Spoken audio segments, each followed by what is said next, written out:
Hi YouTube, welcome back to my channel.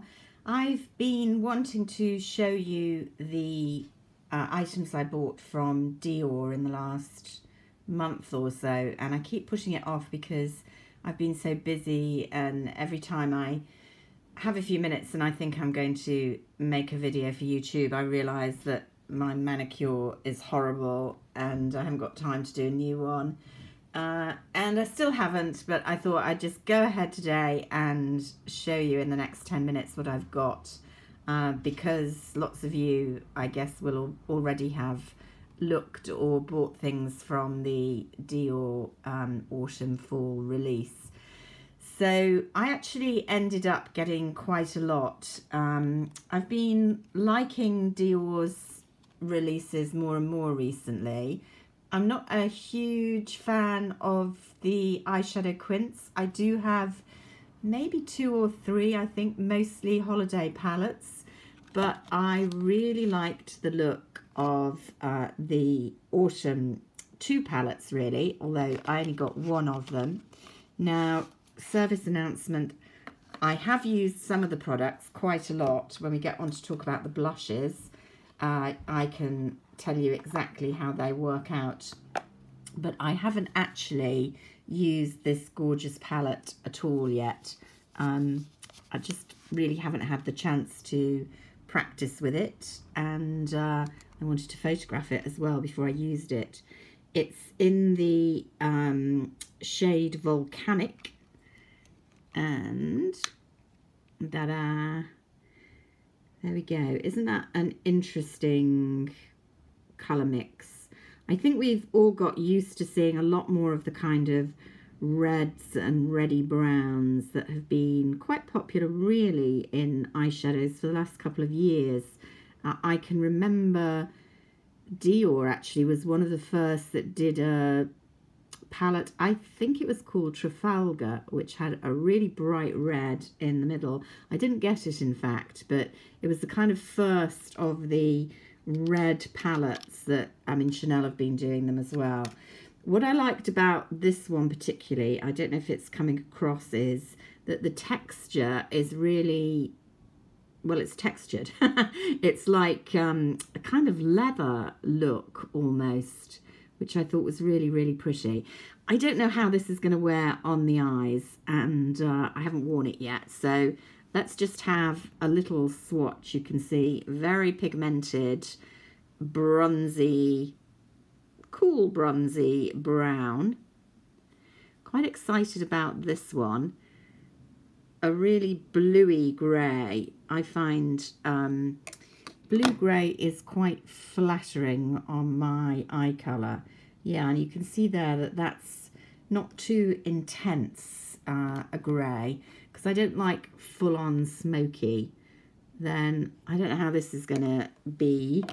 Often these oranges, I have an orange cream that this has reminded me of. I say cream, one of the Illusion d'Ombre from Chanel before the new formulation. I think it was called Rouge Gorge a couple of years ago. It looks very good with blue eyes. In fact, I must get it out. I'm reminding myself talking about it. Then a really russety bronze. Again, that's reminding me of some of my Chanel nail varnishes. I think that would be quite wearable, actually. And then finally, a very bright, light silver. Yes, that's very metallic. Nice for the corners of the eyes, I'm guessing. So those are the swatches. Not as good as you can see on some people's videos on YouTube, but it'll give you an idea. So I'll probably talk more about that when I've had a chance to use it. What I have used a lot are the 2 of the new formulations of the blushes. And these are my first Dior blushes. I have never bought Dior before. I'm a fan of powder blushes from Chanel. Yeah, I love everything about them really. I love the textures, I love the fragrance, I love that they're not usually too densely pigmented, so for a pale girl like me, they're easy to apply, and much easier, for example, than Tom Ford powder blushes, which I find too pigmented, although I love his creams. So I hadn't bothered trying. In fact, I'm going to show you the other one first, because I bought this one first. I bought this one with the eyeshadow palette. This is a new shade called Actrice, which the colour swatch on the back there looks a kind of rosy pink, very, you know, ordinary mid-toned rose.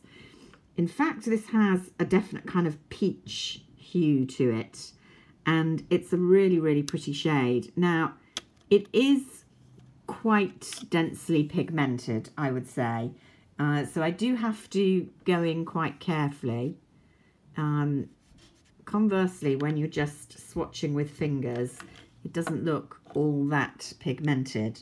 I'm running out of wrist here, but I think you can see there, very, very pretty, quite natural corally shade for every day. Really, really liking it. You can see I've started to rub off the CD, so I'm quite impressed with that.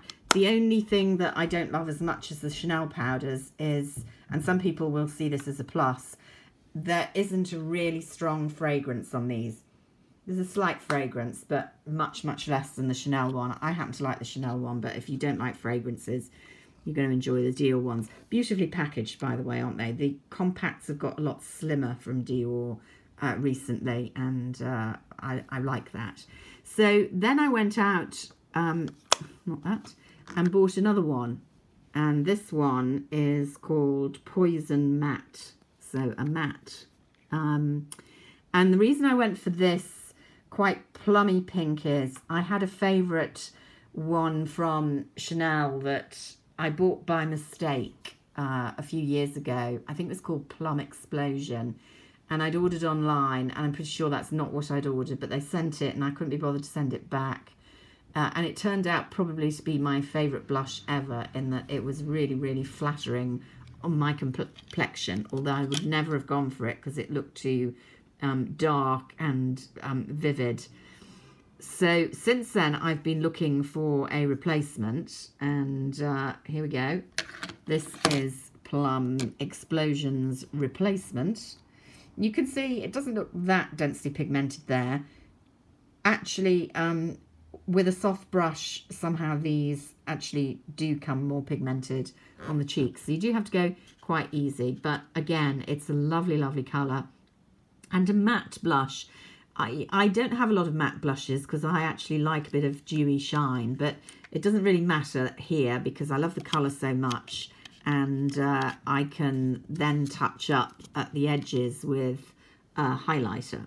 So speaking of which, I can't remember if I have showed you on YouTube. I've definitely showed on Instagram the first of the new highlighters that I bought. Let me get the right one. It's this one, which is the neon colour, which has sold out on some sites. You can see that I've used it a lot already. I absolutely love these Dior highlighters. I love the new formulation even more than the old formulation, which I also loved, if that's at all possible. I'm not sure I love the packaging as much. I'd much prefer to have the silver on both sides, which the old one had, but that's a minor gripe. The actual product is gorgeous, and I think this neon is a very special one. It really pulls a bit lilac, but if you don't cake it on, you don't particularly get that, but it's just a very cool, pretty, dewy look. I loved it so much that I thought I'm going to go and look at the others. There are 6 shades. This is number 6. As I say, a bit harder to get in the UK, but I got it, was in stock the other week still at a Midlands store. And then I went for 02, which I think is the rose. It might be the pink. They're not labelled on the back. There you can see it. Actually, I should show the two together, really, because it's not very obvious, the difference, unless you see them together. So there they are together. You can see, obviously, the neon one is much, much lighter. And I've used this pink one a lot too. Also really, really pretty. A bit more kind of usual. You may have other highlighters in this range in your collection. What I like is they're just very, very smooth. And with a stiff brush, you can get a very strong look. With a fan brush or a very soft brush, I can actually use them all over the face just to give a bit of luminosity without shine, and I absolutely love that. Now, a product I haven't used that I got from the autumn collection specifically is one of the nail varnishes. There's a very interesting orange that would match the centre colour of the quint, but I went for this purple pulling metallic called Trigger. Haven't tried it yet, so I can't tell you anything about that. And I also went for one of their autumn lipsticks in the Comfort formulation called Devilish Nude. There it is. Very pretty with the Dior pattern on the side.